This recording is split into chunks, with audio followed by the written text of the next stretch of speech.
Good evening. Thanks a lot for joining us on the desk. Tonight we bring you some of the stories featured on DiamondTVZambia.com. You can follow us on social media on Diamond TV Online on Facebook or on X at Diamond TV Zambia.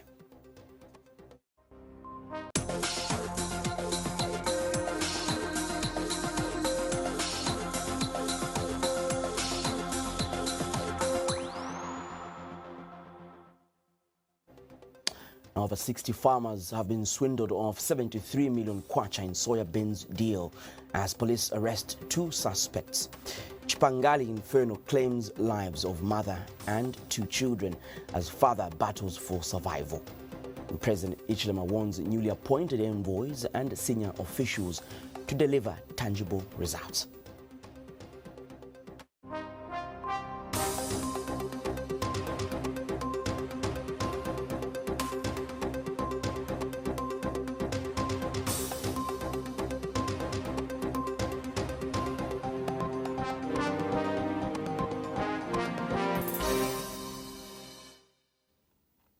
Thank you for making time with us on the desk. I'm Cheswa Peter Kapasa.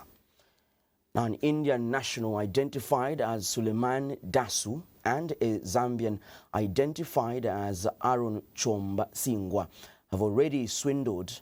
have allegedly swindled over 60 soybean farmers out of 73 million kwacha.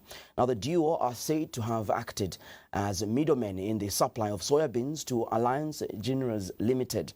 Now, one of the affected farmers, Christopher Piri, has told Diamond News that after the supply was made, Alliance Generals Limited paid Mr. Dasu, but the farmers never received their money. Another farmer, Henry Tembo, says he has suffered losses as a result of the scam and has called for the suspects to be arrested as well as compelled to pay back the money owed to the farmers.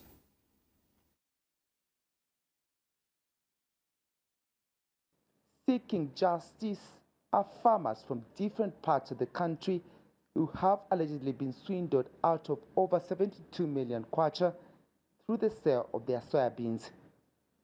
Between May and August 2025, the farmers engaged Suleiman Daso, a 29-year-old Indian national, and Aaron Chomba Singwa, a Zambian national, as middlemen to help them sell their soybeans to Alliance Generals Limited.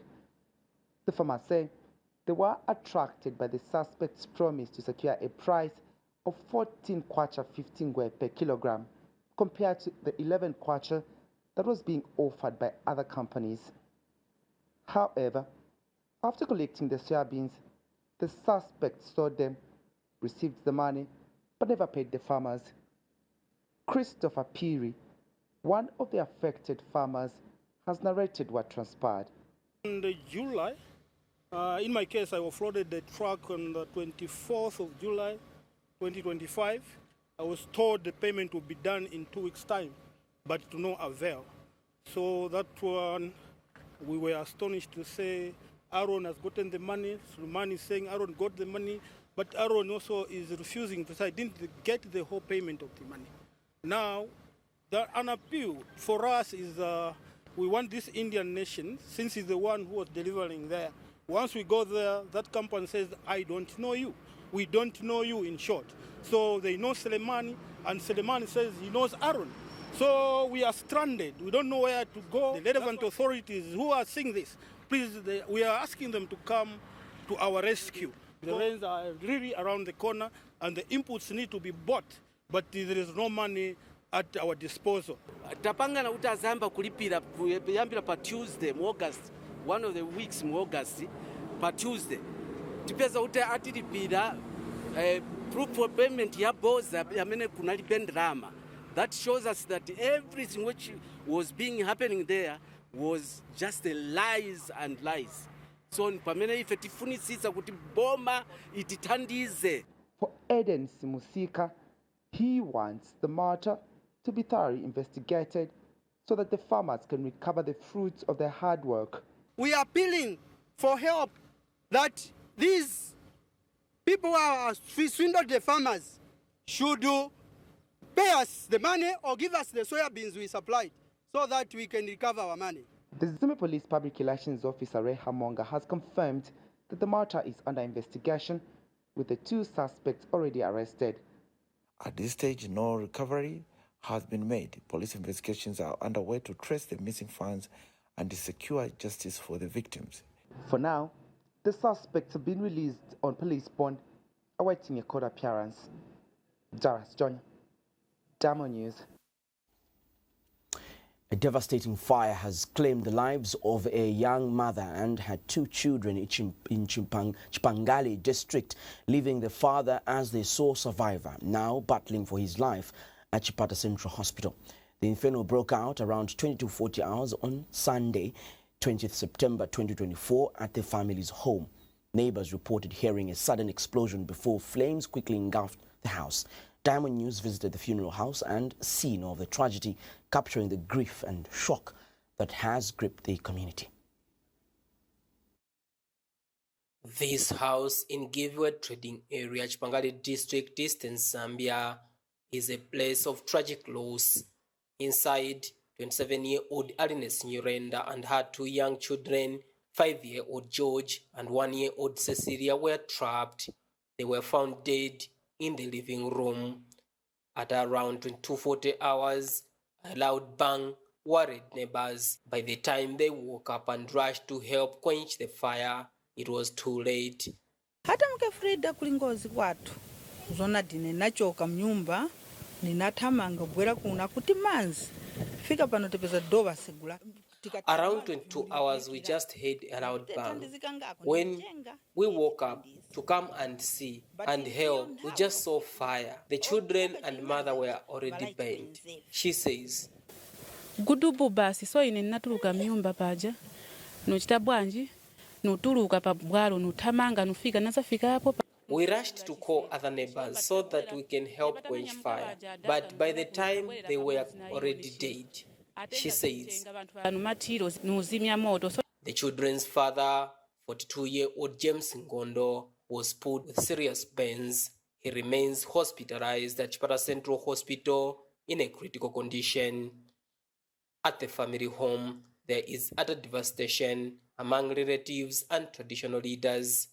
Banja ni ngozi yaikulu emene mwina mumio yathu kuti tikaiwale tizatenga nthawi. This death shall never be forgotten in our family.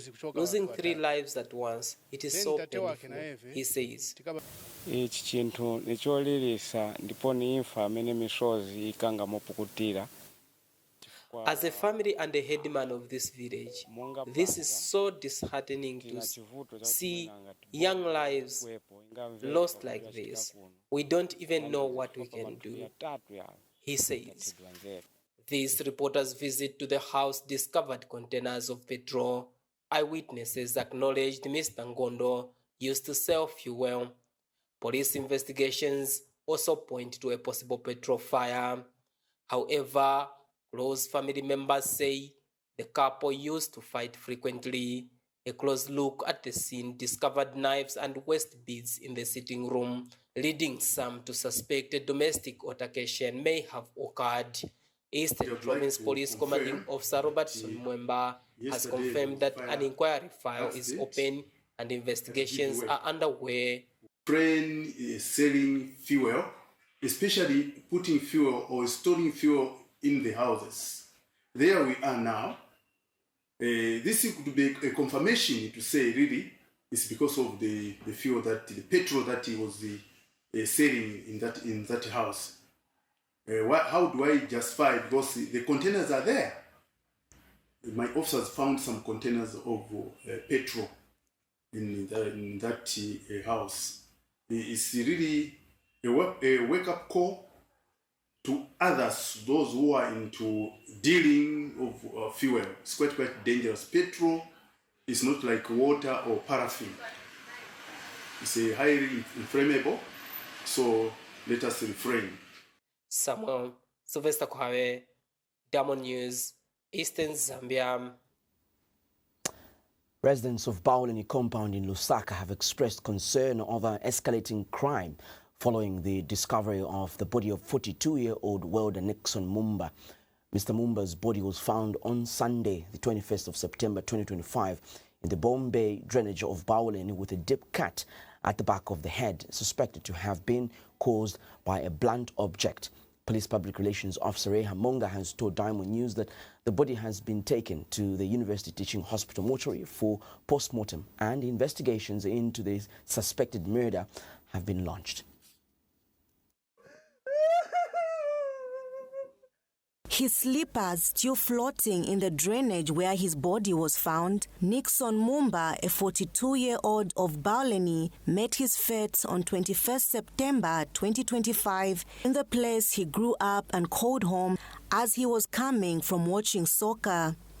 His elder sister, Harriet Mumba, tells this reporter how she saw her brother floating in the drainage like a slaughtered animal.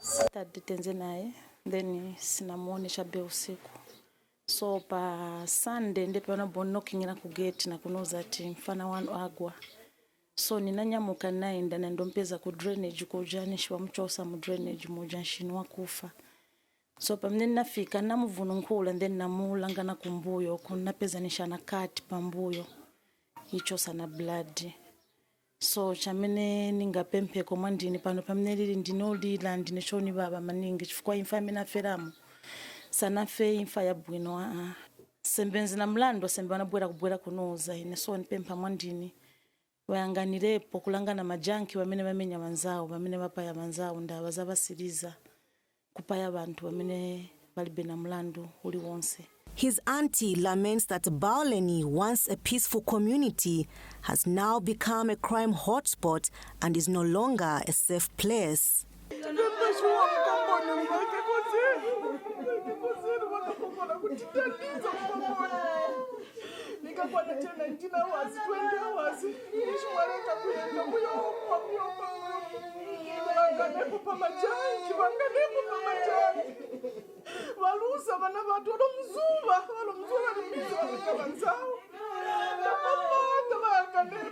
Nanga wakansera muli kuti pamene vintu vichitika hivi muli kuti nanga aoneka bane baud wa polisi ava chito yawo ni chani pauti munthu amchose kutali kuba kumtaira pacha mwikeko nzeru bane baud mwikeko nzeru wakansera yanganani vantu vanu talira kuno.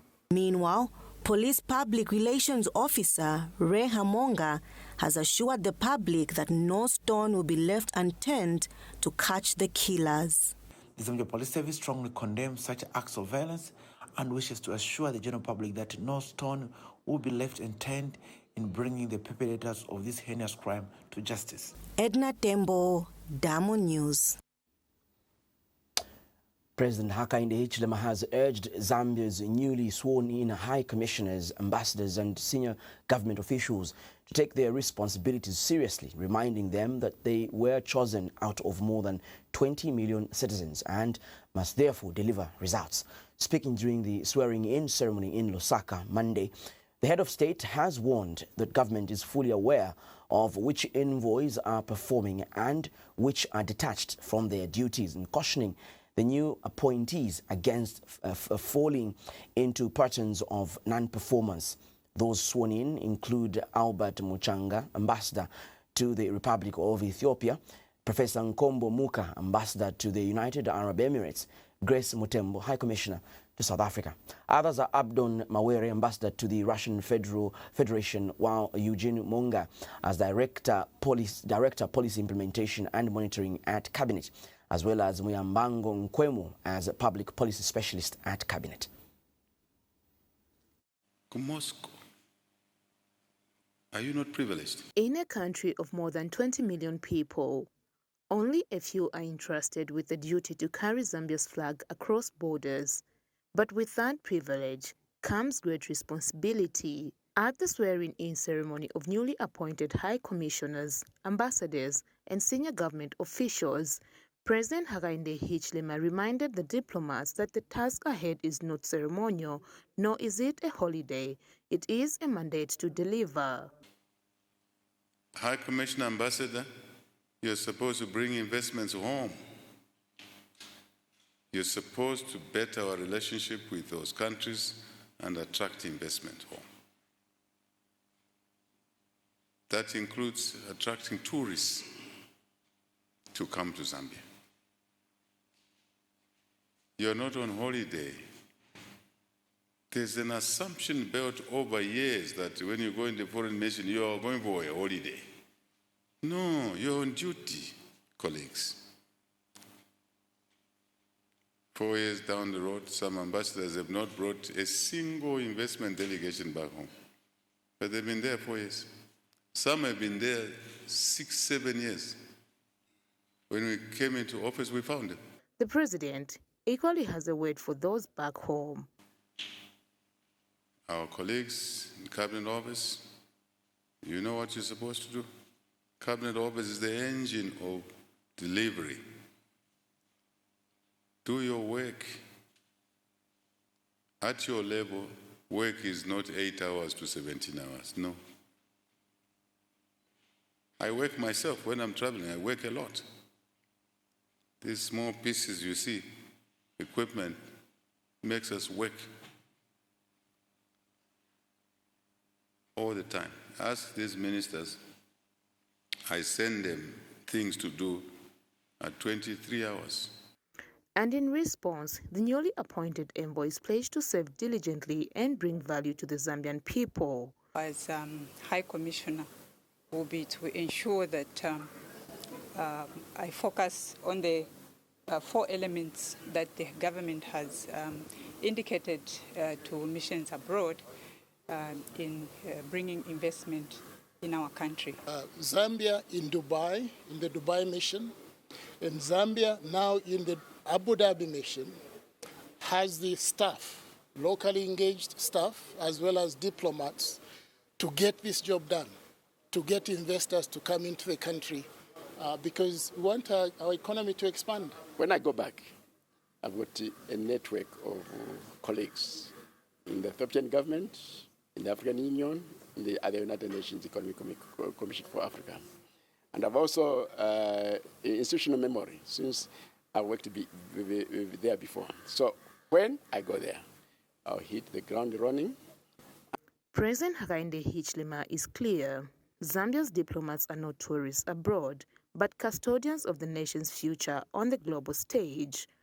Victoria Kayeye Yambani, Diamond News. This is the live broadcast of the Diamond News Desk. At 8, we have an update of the weather, and a little later, we've got our editorial comment, the Diamond Insight.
This is your Diamond Insight of the upcoming rains. Are authorities ready? As the rainy season draws near, Zambia once again faces the familiar threats of floods and waterborne diseases, particularly cholera. The question that must be asked is whether the nation is truly prepared or whether we will repeat the cycle of reacting too late. The situation in Lusaka already provides a troubling signal. Poor garbage collection in many parts of the capital has left piles of waste clogging drainages and polluting water resources. These heaps clog drainages, pollute the environment and serve as breeding grounds for cholera and other waterborne diseases. Residents have repeatedly raised concern, but the situation persists. The question that demands urgent answers is, what are the city authorities doing to address this? Why does garbage management collapse year after year, especially at the onset of the rains? Meanwhile, the outbreak of cholera in Northern Province with confirmed cases and reported deaths is a stark reminder that this disease must never be taken lightly. Cholera thrives where sanitation is weak and safe water is scarce, conditions that continue to plague high-density areas across the country. If urgent action is not taken, the coming rains could transform localized outbreaks into widespread emergencies. Preparedness demands more than press statements. Drainages must be cleared before the rains intensify. Garbage collection must be consistent and enforced, not left to chance. Communities must be educated on hygiene practices, while health facilities must be equipped to treat cases quickly. At the same time, government must prioritize long-term investment in sanitation infrastructure to break this cycle of annual outbreaks. The warning signs are clear, and collected garbage in Lusaka and a cholera outbreak in the north. To ignore them would mean gambling with lives. The rains are inevitable, but preventable tragedy is not. Zambia must act now, decisively and collectively, to protect its citizens.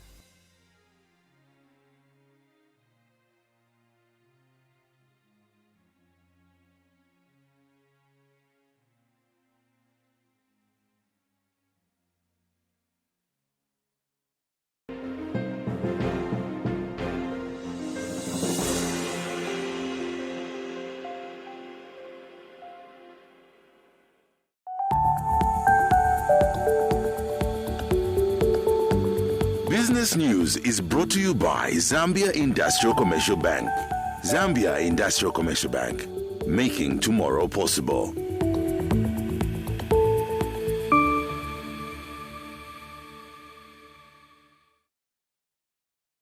Good evening. You're watching the Diamond News Desk at 8. My name is Tapongoma. I'll be running you through business stories that are making headlines this evening.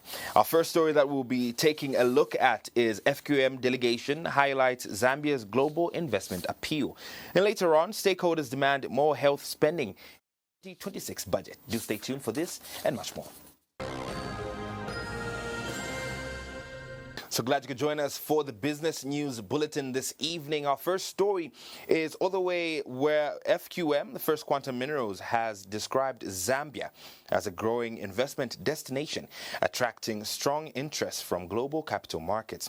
FQM Zambia Chief Executive Officer Tristan Pascal says international investors and analysts see not only the company's long-term prospects, but also Zambia's potential as an emerging market, with copper playing a central role in global trade. He has added that the visiting delegation will tour the Kansanshi S3 expansion project, Sentinel Mine, and various community initiatives in health and education supported by the company. Meanwhile, President Hakainde Hichilema, who received the delegation at State House on Monday, has reaffirmed government's commitment to improving the country's business environment. The head of state says investments like FQM's are key to creating jobs, expanding business opportunities, and boosting treasury revenue. We have with us a group of investors, international investors and analysts that represent the capital markets throughout the Western world, and very interested in the long term in First Quantum, but also very interested in Zambia, interested in emerging markets, interested in the theme of copper on the global markets today. So, Mr. President, as you see, a lot of interest from around the world in Zambia and the opportunities. So with the group, we will be touring Zambia. We will be going to take everybody here, all the participants, both to Kansanshi to see the new S3 expansion that you inaugurated on the 19th of August, but also to Sentinel to see the operations there, but also to see First Quantum's activities in community development, our support to education, healthcare around the mines, but also the opportunity to see Zambia and understand more of the country and the investment climate here. For us as a country, this is our priority, to improve the operating environment, business operating environment, so we can have more investments. I'm very delighted with the First Quantum investment, so we can create jobs, business opportunities, and indeed, if you like, enhance the treasury income, because that's the way it works. Then we can support overall the improvement of infrastructure and other things that support investments. The Civil Society for Poverty Reduction, CSPR, says it expects the 2026 national budget to place greater focus on domestic resource mobilization to fund the health sector. CSPR Executive Director Isabel Mukelebai has told Diamond News that government should raise health sector allocation from the current 23.6 billion kwacha, about 10% of the budget, to at least 15% in line with Abuja declaration. She has stressed that such resources should go directly into core health programs, including vaccinations, malaria prevention, and HIV control. Meanwhile, Resident Doctors Association of Zambia President Paul Chibwe has backed the call, saying increasing health funding to 15% will help the country reduce dependence on donor support in the sector. As Finance and National Planning Minister Dr. Situmbeko Msokotwane prepares to present the 2026 national budget this Friday, questions are being raised about how government will sustain and expand health financing in the face of growing pressure. In the 2025 national budget, health received an allocation of 23.2 billion kwacha, just over 10% of total expenditure. But the sector has been shaken by external shocks, including the closure of USAID and the withdrawal of $50 million in annual support for HIV and AIDS, malaria, and maternal health programs. Civil Society for Poverty Reduction Executive Director Isabel Mukelebai says the 2026 budget must prioritize domestic resource mobilization to protect essential health services. We think that it would be important for this budget to look into increasing allocations from the current 23.1 billion, which is about 10.7% of the national budget currently, to about 15%, in line with the Abuja declaration, which calls for allocating at least 15% of a country's annual budget to health. And with this particular expectation, I think we are not just talking in terms of nominal allocation. We actually want to see the money going into core programs of health. So your vaccinations, your malaria, your TB, HIV control, communicable diseases, outreach programs, and all those essential things. We want to see, I think, more efficient ways of dealing with supply chain issues. And like we are saying, part of the domestic resource mobilization is not just in terms of seeing broader allocations, like I have said, the 15%, but it's also about housekeeping measures in terms of addressing loopholes and any areas where we have resource leakages so that we can save the little that we have and redistribute these to the health sector. Meanwhile, the Resident Doctors Association of Zambia has echoed calls for increased funding, stressing that stronger funding is key to achieving universal health coverage. Zambia is one of the 46 AU nations that signed a commitment, a regional commitment to uphold the 15% allocation under Abuja Declaration. This was an initiative to improve the quality of healthcare in Africa. This is a call to action, and obviously for government now to really consider improving the allocation to health sector. It's high time we had 15% allocated, and this will improve efficiency and reduce the dependence on external funding and bring us to attaining that universal health coverage. Of course, this percentage, 15%, will address the issues of human resource staffing. This is the employment of healthcare workers who address the issues of infrastructure. Stakeholders now await the budget presentation to see whether government will respond to these concerns and chart a sustainable path for health financing. Rachel Mumba for Diamond News. We have more in business as we now take a look at the money markets. Your money markets will give you an overview of the kwacha's performance against the USD as businesses did come to a close earlier today. Let's take a closer look here and see the USD was buying at 23 kwacha 70 ngwe and it was selling at 24 kwacha 5 ngwe. These rates are sourced from the Zambia National Commercial Bank and the Bank of Zambia. Those are your money markets. Let's shift our attention now and see what our construction commodity prices look like. Your construction commodity prices are brought to you by the Zambia National Building Society, and we will show you two items that you can purchase and what their average price is looking like. Our first item this evening is a rechargeable hammer drill, and this will cost you somewhere around 7,000 kwacha. Very handy if you are a man who likes to fix things in the house, or woman. It really does depend, but this is very handy for you. Our second item this evening that you can purchase is a heavy-duty yard cart, and this will cost you somewhere shy of 2,500 kwacha. These construction commodity prices are brought to you by ZNBS. Thank you, ZNBS, for those construction commodity prices. Let's now take a look at our commodity prices, food and non-food items.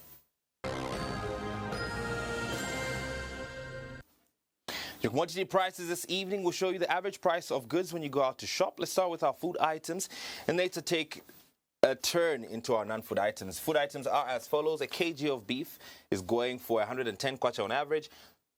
1 kg of sugar starts at 35 kwacha. 5 kg of nakonde rice starts at 175 kwacha, while a tray of eggs starts at 95 kwacha.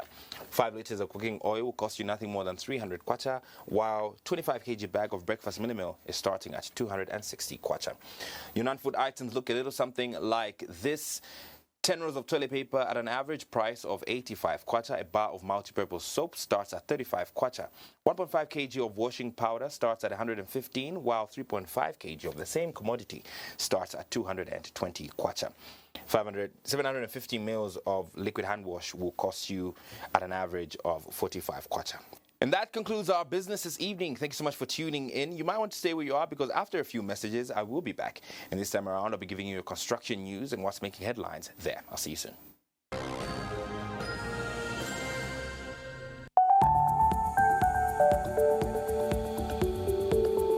Business News was brought to you by Zambia Industrial Commercial Bank. Zambia Industrial Commercial Bank, making tomorrow possible.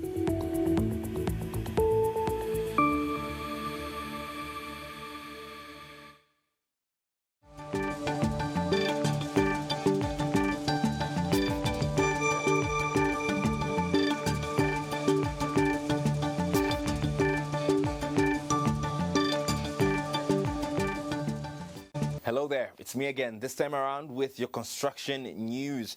Our leading story, roadworks in Mansa elate authorities.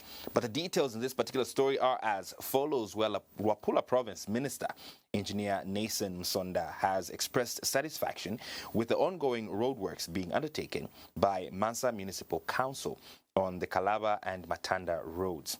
Speaking after inspecting progress on the two roads, Engineer Msonda has commended the local authority, noting that the graveling and compacting works will greatly enhance the durability of the roads.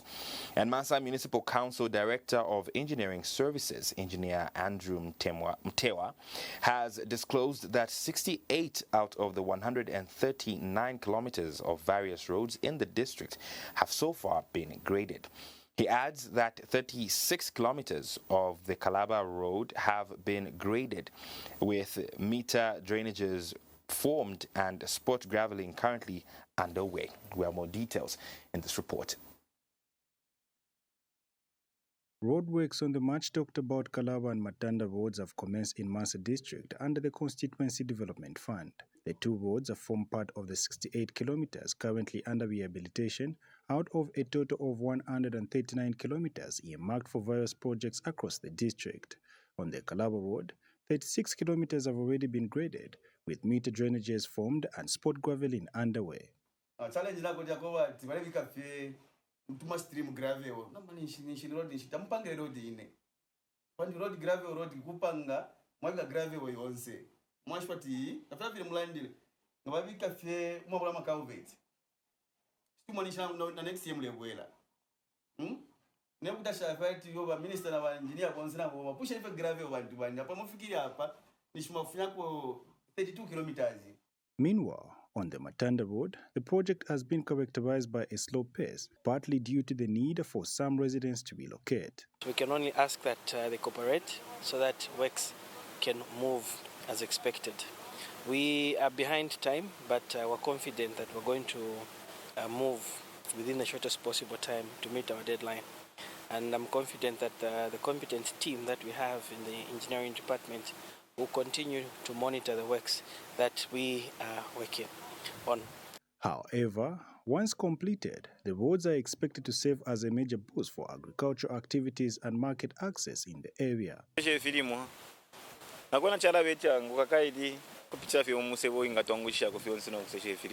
Lero nangumata ba misendele yala bako bwino nemitengo yala chepanako. Aifira nangu ni ambulance ukuisa yale filika fidia.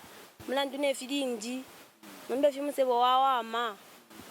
Nishitamo byantanshi buli apantanshi twatasha afi kubuteko bweso. Provincial Minister Engineer Nelson Musonda has since encouraged the timely completion of the projects. Work on this road, then it means we have answered to their challenges. It also enhances transportation. The cost of transportation will come down. The amount of time that they are traveling will also reduce significantly. And then the cost of doing business obviously go down. That's our expectation. The completion of the works is expected to greatly improve connectivity and foster development in Mansa district. Kalombe Kapambwe, Diamond News.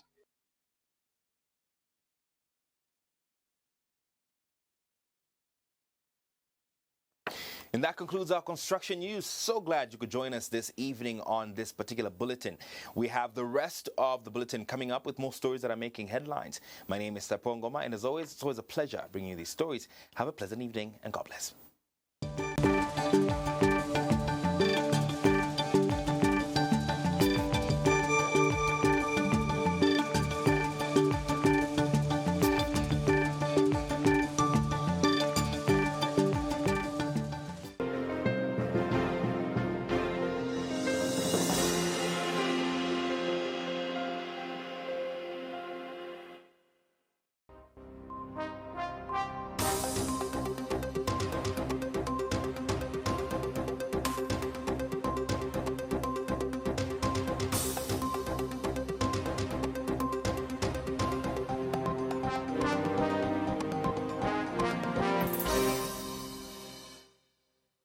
Welcome back. The World Bank has reaffirmed its commitment to supporting the $5 billion Accelerating Sustainable and Clean Energy Access Transformation Initiative, calling on other countries to come on board and collaborate in advancing sustainable energy access. World Bank Energy Practice Manager Dr. Jadwiga Semilikonova was speaking at the opening of the Accent Week in Lusaka Monday. Meanwhile, Common Market for Eastern and Southern Africa COMESA Assistant Secretary General Dr. Muhammad Kada has expressed gratitude for the World Bank's support and has reiterated COMESA's commitment to ensuring the successful execution of the Ascent project. Meanwhile, Energy Minister Makozo Chikote says the country's national access to electricity has increased from 34% in 2021 to 54% in 2023, and while rural access rose from 8% to 34%, a major step toward universal energy coverage.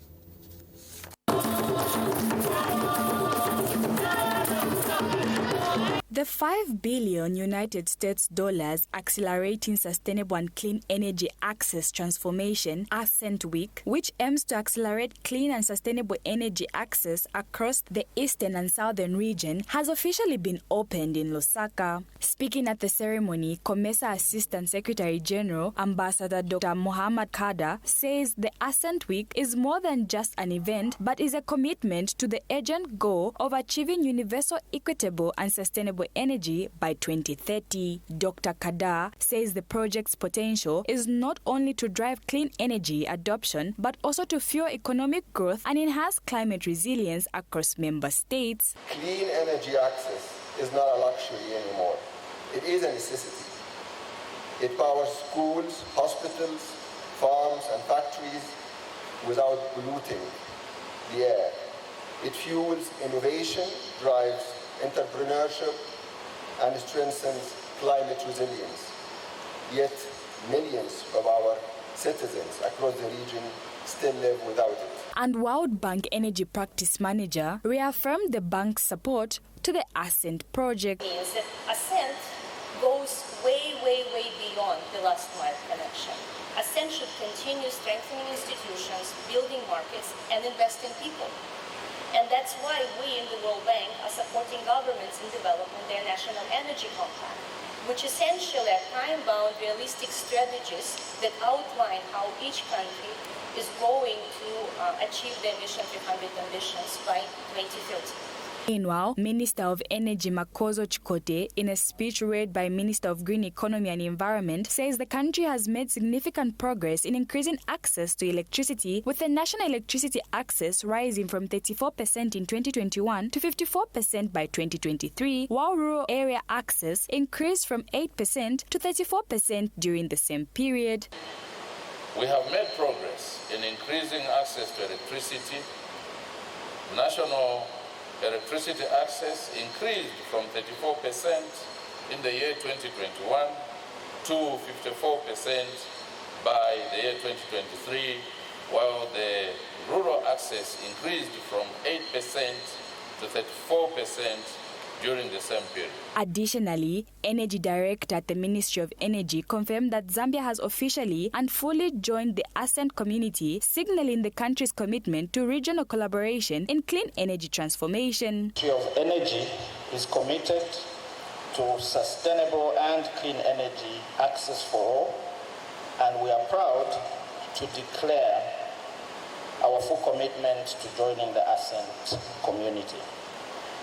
The Ascent Week has brought together stakeholders from 11 Eastern and Southern African countries currently attending the program. Cherish Sibote for Diamond News. Those are some of the stories we had lined up for you on this edition of the Diamond News Desk at 8. You can get more of the stories on diamondtvzambia.com.